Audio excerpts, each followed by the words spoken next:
Bonjour à toutes et à tous, c'est Romain de l'Atelier des Options pour l'Hebdo des Options, le rendez-vous que nous préparons toutes les semaines avec Paul et que vous retrouvez tous les lundis à midi sur la chaîne YouTube de l'Atelier des Options. Au programme cette semaine, comme toujours, les calendriers macro et microéconomiques intéressants à surveiller, les publications de la semaine sur lesquelles on va faire un focus avec l'état d'esprit des opérateurs et la configuration graphique de certaines des valeurs, et surtout des consensus qui sont assez différents, on va le voir. On s'intéressera à des volumes inhabituels sur le SPDR Industry, donc le code XLI. Paul a détecté ces volumes inhabituels, on va voir ce que ça peut donner en termes de configuration et d'intérêt graphique. Et puis on terminera comme toutes les semaines par le cas d'école, le cas de Paul.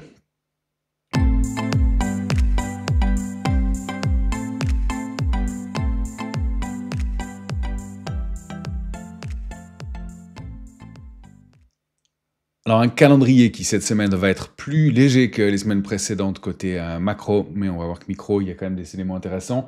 Donc aujourd'hui, PMI dans les services à Wall Street et PMI de l'ISM, donc directeur d'achat, indice des directeurs d'achat, un indicateur qui est avancé sur la santé de l'économie. Ceci dit, pour l'instant, on voit que les indicateurs macroéconomiques ont moins d'incidence sur le marché ou qu'on est plutôt en train de choisir que les mauvaises nouvelles sont de bonnes nouvelles et le marché a l'air de vouloir payer pour l'instant, même si après une séquence haussière un peu marquée, eh bien, on pourrait peut-être assister à une pause, mais pour l'instant, c'est en tout cas au second plan, c'est la micro qui manifestement intéresse plus les opérateurs. Mercredi, réunion de la Fed à Wall Street avec probablement pour l'instant pas de changement sur les taux d'intérêt dans la semaine à venir, mais peut-être des surprises et des éléments dans le discours qui suivra la décision à 20h30, donc à surveiller évidemment comme un point important de cette semaine. Et puis, côté microéconomique, eh bien, on va avoir quelques belles publications, dont dès ce soir, Palantir, qui est souvent un moment intéressant de marché. Mardi, AMD, Walt Disney, et puis mercredi, Uber et Novo Nordisk. On va s'intéresser au consensus et au ratio put-call que j'ai calculé sur l'ensemble des valeurs que vous avez ici. On zoomera sur Palantir, AMD, Uber et Novo Nordisk. En revanche, on laissera Walt Disney de côté, pour lequel le consensus, comme vous le voyez en orange, est plutôt équilibré. On est sur un bas de range chez Walt Disney, ça peut éventuellement rebondir, mais on n'a pas une configuration graphique particulièrement intéressante. En revanche, Palantir, on va le voir, eh bien, les opérateurs sont très optimistes. Contrairement à AMD, donc, que je vous ai indiqué en vert, pour lequel, eh bien, cette fois-ci, les opérateurs sont assez prudents, donc ça peut, sur ces niveaux de marché, eh bien, on peut éventuellement enregistrer un rebond. Uber, c'est l'inverse, c'est comme Palantir, les opérateurs ont l'air très optimistes à l'abord de la publication, donc prudence à notre sens, c'est pour ça que je voulais indiquer en rouge. Et puis on terminera par Novo Nordisk, qui, eh bien, en revanche, est sur lequel le consensus est assez prudent. Je vous indique ces consensus parce que vous avez vu que les semaines précédentes, eh bien, ça a très très bien fonctionné, dans l'ordre d'ailleurs. On avait dit que les opérateurs étaient prudents sur Microsoft. Eh bien, le titre a pris 11% sur la semaine, Meta 9%, alors que le ratio était équilibré. Et en revanche, eh bien, là où les opérateurs étaient optimistes, notamment Apple et Amazon, eh bien, ça a soit stagné, soit baissé un petit peu. Donc, encore une fois, ce ratio put-call donne bien l'état d'esprit des investisseurs et souvent à prendre à contre-pied. Maintenant, ça dépend aussi de la publication en question et du contexte global de marché, mais ça fonctionne assez bien. Donc, gardez-le en tout cas comme un indicateur, sinon comme une martingale, mais c'est à surveiller.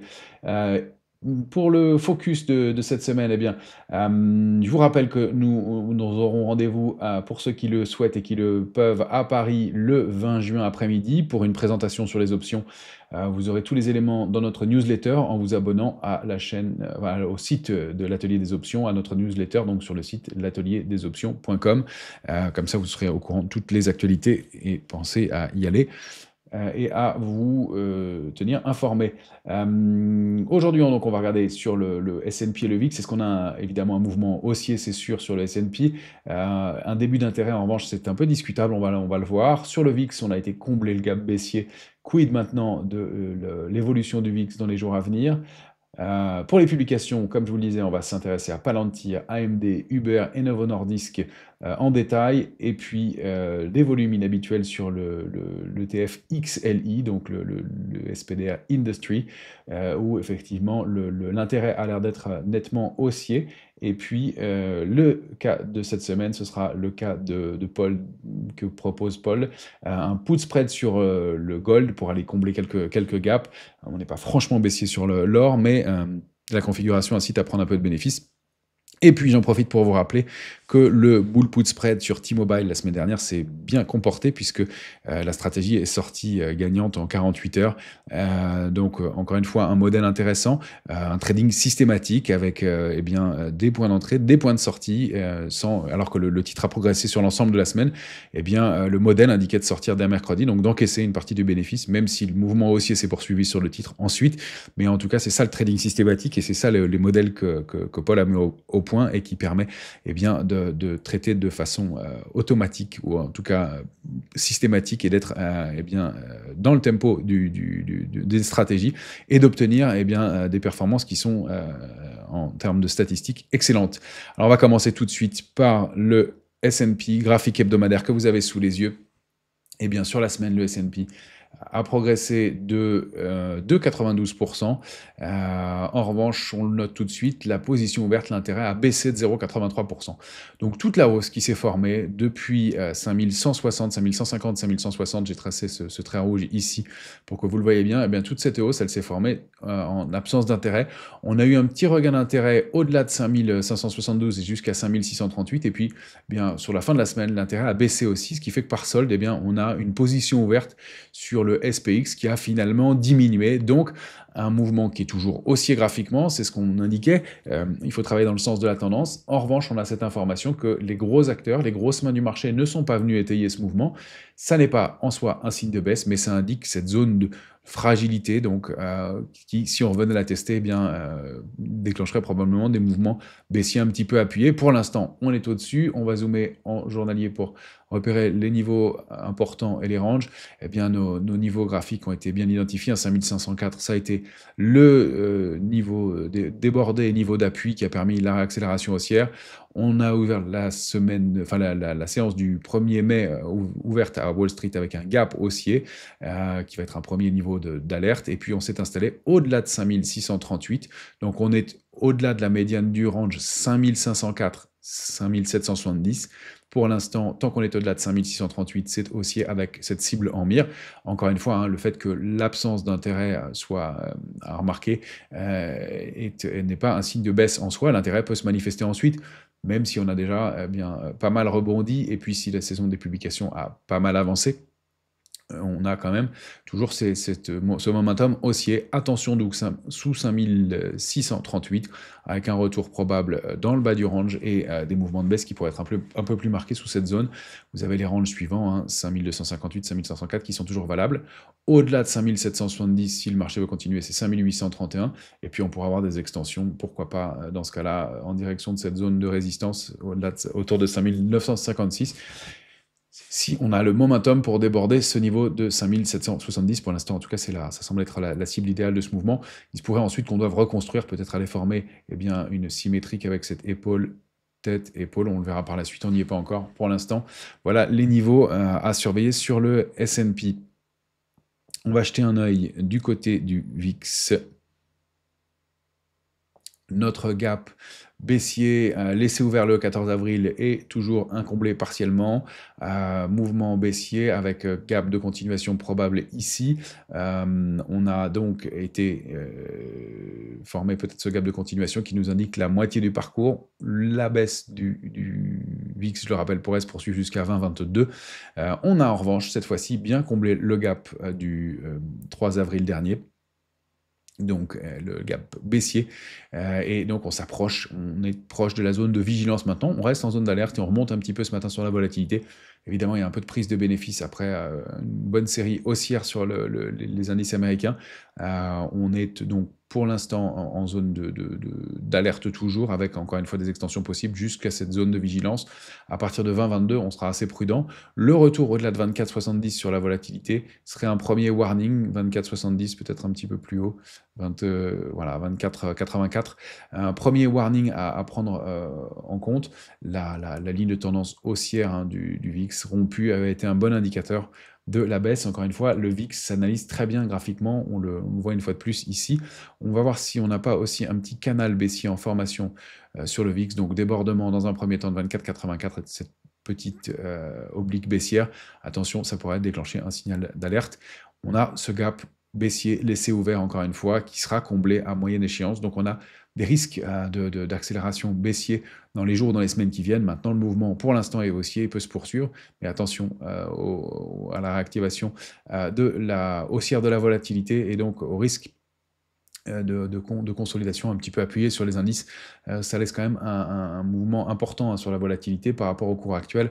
On a une hausse de volatilité de 50% quasiment. Donc prudence encore, même si on accompagne, comme on l'avait indiqué, le mouvement dans le sens acheteur, mais avec du cash et puis de la vigilance. On va aller tout de suite s'intéresser à nos différentes valeurs.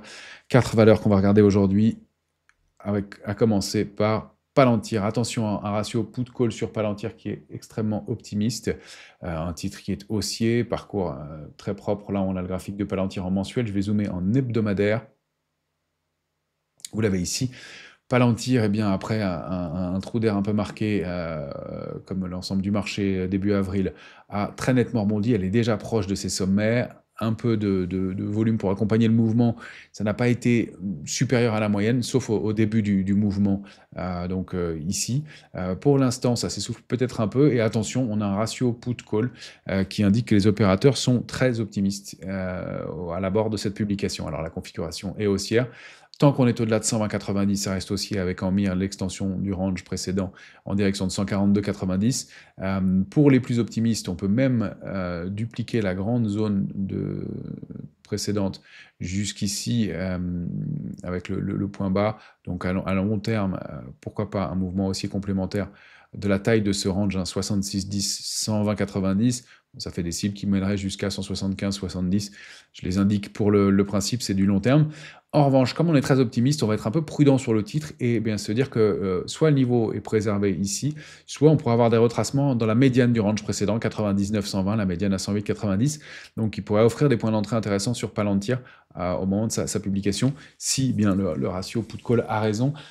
Mais encore une fois, ça n'est qu'un indicateur. Si les chiffres sont excellents, eh bien, ce sera juste un mouvement haussier peut-être un peu moins fort, puisque les opérateurs seront quasiment de façon unanime déjà positionnés à l'achat sur le titre Palantir.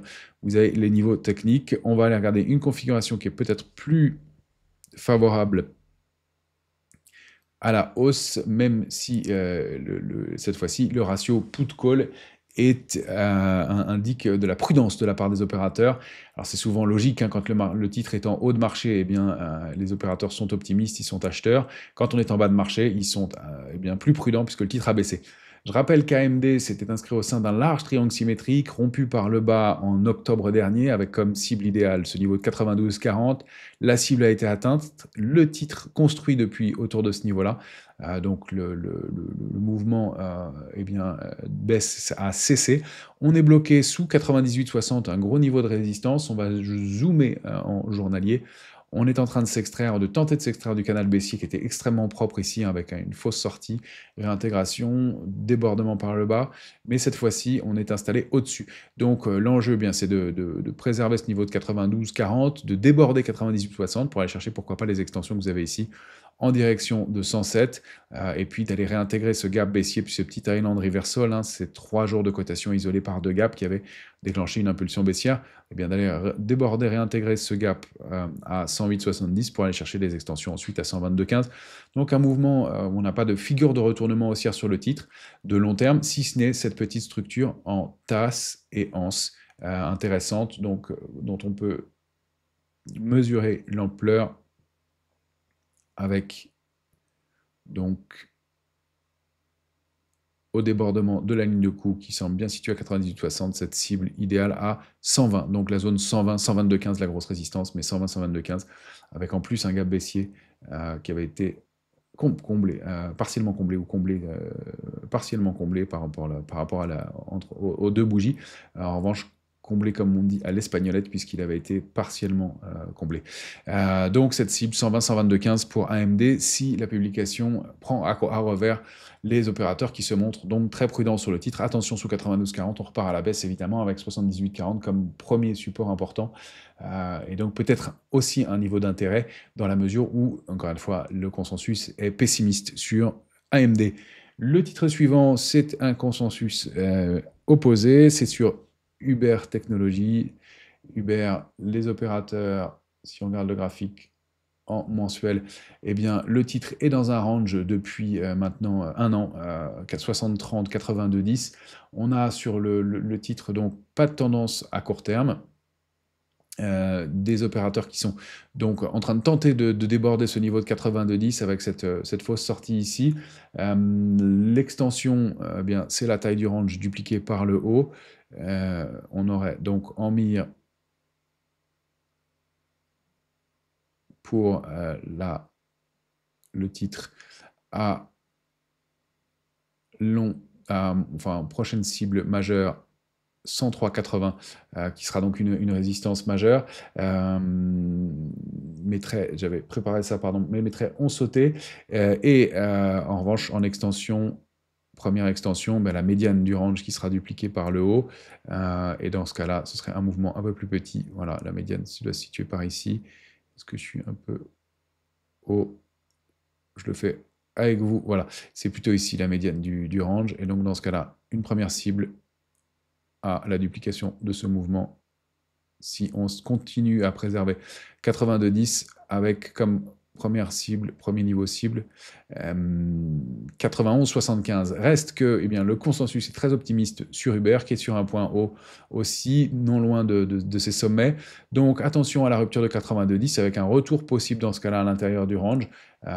Et donc le niveau de support que je vous indique chiffré, ce sera plus lisible. En taille max. Voilà, pardon, pour le petit temps de tracé, 72-30. Donc attention, préserver 82-10 si le mouvement haussier se poursuit pour aller chercher 80-75. À la rupture de 82-10, c'est au moins 72-30 la médiane du range. Et puis pourquoi pas retour sur le bas du range si les opérateurs sont vraiment pris à contre-pied. En tout cas, prudence sur cette publication puisque le consensus est très optimiste. Et puis un dernier titre, c'est Novo Nordisk, qui en revanche, eh bien, pour lequel aussi les opérateurs sont aussi prudents. Encore une fois, on est en bas de marché, donc c'est assez cohérent. Mais un titre qui, bien, comme vous le voyez, avec une configuration baissière marquée, a une structure de retournement en épaule, tête-épaule, cas d'école, sortie, accélération baissière, latéralisation, et puis on est allé plus que chercher les cibles. On teste sur Novo Nordisk des niveaux qui datent de 2022. On a une construction qui s'est remise en place doucement. On n'a pas de figure de retournement à proprement parler, si ce n'est un rebond dans une tendance baissière. Quand on zoome en journalier, alors j'ai pris le titre Novo Nordisk à Wall Street, hein, et pas le titre danois, mais en tout cas, configuration intéressante avec des petits island reversal qui se sont mis en place, encore une fois, à relativiser puisque c'est moins liquide sur la place américaine. Mais voilà, gap haussier, un mouvement de construction, de reconstruction qui se met en place. Les enjeux graphiques, c'est donc de préserver 63,20 pour aller chercher, pourquoi pas, 77,20 et une ligne de tendance baissière de moyen terme qui a été cette fois débordée et une réactivation haussière qui a l'air de se mettre en place doucement, mais on n'a pas de structure de retournement, donc un mouvement qui peut être en V un peu pour réagir et qui nécessitera peut-être ou une accélération jusqu'à 89,20 et ensuite une construction. Ça laisse quand même du potentiel pour le titre qui fait l'objet d'un consensus, comme je vous le disais, assez pessimiste, assez prudent. En revanche, 4 sous 63,20, attention, réactivation baissière avec 56,60 comme premier niveau de support. Et pourquoi pas, en cas de rupture, des extensions jusqu'à 46. Encore une fois, il ne s'agit pas de faire de la prédiction, mais d'avoir une lecture du comportement. On va passer maintenant à notre SPDR Industrial. Donc le code XLI, des volumes d'options 3 fois et demi supérieurs à la moyenne ont été détectés par Paul, ce qui nous indique une vente de put 122 et une vente de put 126, donc une stratégie manifestement haussière avec des opérateurs qui sont donc positionné sous le cours actuel qui à la clôture est à 133,96, et puis des achats de call importants aussi, 137, 138, et peut-être manifestement un call spread avec une vente de call pour financer une partie de cette stratégie à 142. Donc ça laisse encore du potentiel haussier et peut-être une zone cible située donc entre ces deux niveaux, entre 137 et donc 142, sachant qu'on a une grosse résistance à 142,80, donc manifestement un mouvement haussier qui pourrait se poursuivre sur sur cet ETF. Et bien, comme par hasard, la vente de call correspond au top de novembre dernier sur l'ETF sectoriel. Donc, il y a manifestement de l'intérêt de ce côté-là. Et donc, bien, le premier support à préserver, c'est aussi cette oblique baissière qui a été débordée, qui est bien lisible ici, qui a été débordée la semaine dernière. Donc, une réactivation haussière, un gap haussier, donc un mouvement haussier qui se confirme après bien, un rebond déjà marqué depuis les points bas, mais manifestement encore du potentiel selon, en tout cas, l'intérêt détecté sur cet ETF. Et puis, on va terminer par notre cas d'école. Un petit mot de T-Mobile qu'on avait proposé la semaine dernière. On avait parlé donc d'un bull put spread avec le rebond sur ce support de 232, la borne basse du canal. Et bien ça s'est confirmé. La stratégie est sortie gagnante à l'ouverture mercredi. Et bien vous voyez que le mouvement s'est poursuivi un petit peu ensuite, mais on avait déjà bien acquis une bonne partie du mouvement haussier. Donc encore une fois, une stratégie à contre-tendance, puisque c'était dans un mouvement baissier, en tout cas dans un mouvement de consolidation, mais sur un niveau intéressant, avec de la marge, toujours intéressant, puisque le point mort était situé plus bas en fonction du niveau de vente du put et de l'achat, du niveau d'agressivité dans la stratégie choisie. Et donc pas mal de marge pour bien travailler ce mouvement qui s'est confirmé, et bien un peu de prudence quand même, parce que ça reste un rebond dans un mouvement baissier. La preuve, c'est que les volumes ont été très maigres au cours de ce rebond, et de plus en plus maigres au cours des trois dernières séances de hausse. Donc, encore une fois, prudence, ça n'était pas un signal très haussier sur le titre qui va peut-être devoir consolider avant ou latéraliser. Donc, consolider un peu ou latéraliser avant de reconstruire. Pour l'instant, c'était un mouvement de court terme qui a une stratégie qui a bien fonctionné. On va parler de maintenant la stratégie sur l'ETF Gold. On n'a pas de setup précis cette semaine, mais un cas intéressant dans le marché. Il n'y a pas toujours des setups qui sortent, mais ça fait quand même 9 semaines qu'on vous en propose. Il y en a eu 8 déjà, dont je rappelle 5 sont sortis gagnants, 2 sont en cours et un seul perdant. Donc des stratégies qui sont intéressantes et qui fonctionnent manifestement assez bien. L'idée est bien sûr le SPDR Gold Trust, donc l'ETF le plus liquide, le plus traité sur l'or, c'est de travailler les retracements possibles après ce mouvement baissier. On a déjà eu un petit Island Reversal ici avec un gap laissé ouvert le 21 avril, avec un nouveau gap baissier ouvert le 24 avril, donc ce petit îlot de cotation isolé avec un avalement baissier en plus en journalier. Donc on rappelle, une des premières stratégies qu'on vous avait proposées, c'était d'aller chercher, quand on était aux alentours de 280, cette zone cible à 320. On n'a pas été tout à fait chercher la cible, mais un mouvement haussier complémentaire, et puis probablement une pause indiquée par la vente de call, l'intérêt sur les marchés dérivés nous avait bien indiqué que probablement on devrait marquer une pause dans cette zone-là. Ça se met bien en place, on retourne sous le support de 304 qu'on avait bien marqué, et puis nouveau gap baissier. Donc pour l'instant, un petit retournement de tendance, gap de rupture peut-être ici, gap de continuation ici, donc un mouvement qui pourrait se poursuivre un peu à la baisse et permettre d'aller combler ce gap toujours laissé ouvert ici à 292,86 qui avait été laissé ouvert le 11 avril et partiellement comblé uniquement. Le gap laissé ouvert ici aussi le 10 avril, dont le pied se situe à 285,87. Et donc un mouvement de consolidation complémentaire. La théorie des gaps nous indique que si on prend le pied du gap et ce gap qui serait un gap de continuation, un mouvement cible qui nous ramènerait dans cette zone 288-292, qui en plus est un niveau de support important. Donc ça reste assez logique pour la poursuite du mouvement baissier. En tout cas, pour consolidation complémentaire, et pourquoi pas aller jusqu'à combler ce gap ici. La stratégie qu'on vous propose, elle est un peu particulière cette semaine. On va acheter un put pour profiter du mouvement baissier en fonction de votre niveau d'agressivité plus ou moins haut, comme toujours. On va financer cette stratégie par une vente de put relativement proche qui va permettre d'amortir le coût de cette stratégie et donc neutraliser une partie du coût de l'achat du put. Et puis on va le financer par une deuxième vente de put, mais cette fois-ci plus basse, donc en fonction de votre agressivité et de votre sensibilité, qui va permettre de faire une stratégie globalement créditrice, et qui eh bien, nous laisse de la marge pour un mouvement de baisse complémentaire. C'est ça l'intérêt de la stratégie en question, d'avoir une stratégie créditrice.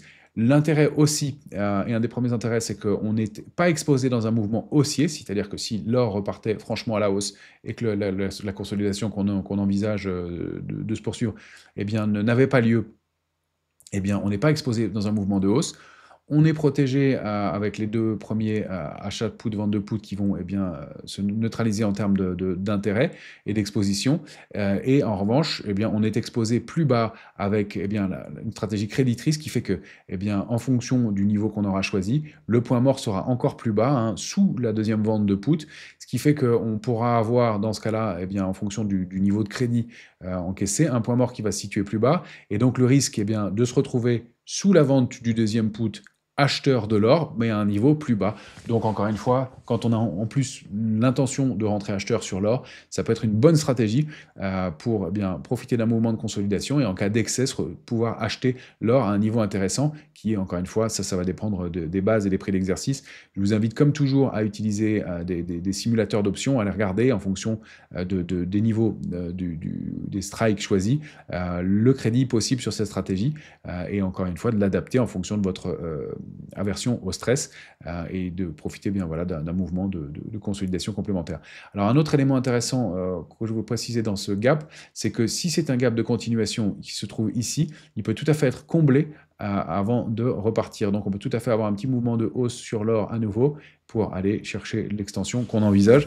Si on repasse 304,60 sur plusieurs clôtures ou en clôture, on aura un petit signal de peut-être invalidation donc non seulement le pied du gap, hein, si on repasse au-delà du pied du gap qui est au plus bas à 303,44, premier signal, mais si on clôture au-dessus sur plusieurs clôtures et qu'on déborde 304,60, bien ça pourrait invalider le mouvement baissier et la stratégie en question, mais elle sera neutralisée de toute façon à la hausse grâce aux ventes de put qui ont permis d'avoir un crédit sur cette stratégie, donc une stratégie intéressante et un peu différente de ce qu'on vous a proposé habituellement. Voilà les quelques éléments que je voulais vous proposer pour ce début de semaine. Donc, encore une fois, manifestement, mouvement toujours haussier sur les indices. Prudence sur quelques publications, même si on a des configurations qui sont intéressantes à terme sur Palantir et Uber, mais peut-être un peu de prudence au moment des publications elles-mêmes. En revanche, des configurations à surveiller à l'achat, comme vous l'avez compris, sur Novo et sur AMD, pour lesquels les opérateurs sont beaucoup plus prudent. Encore une fois, ce n'est pas une martingale ni un conseil, ce sont des éléments de repère pour vous aider dans le marché. Et comme toujours, pensez à vous abonner à notre chaîne YouTube de l'Atelier des Options et à liker et partager ce contenu s'il vous a plu. Vous avez ici voilà, les différentes adresses et à activer les notifications et puis à nous faire part de vos commentaires dans le suivi de cette vidéo pour qu'on puisse eh bien, interagir ensemble et vous aider au mieux. Excellente semaine à toutes et à tous.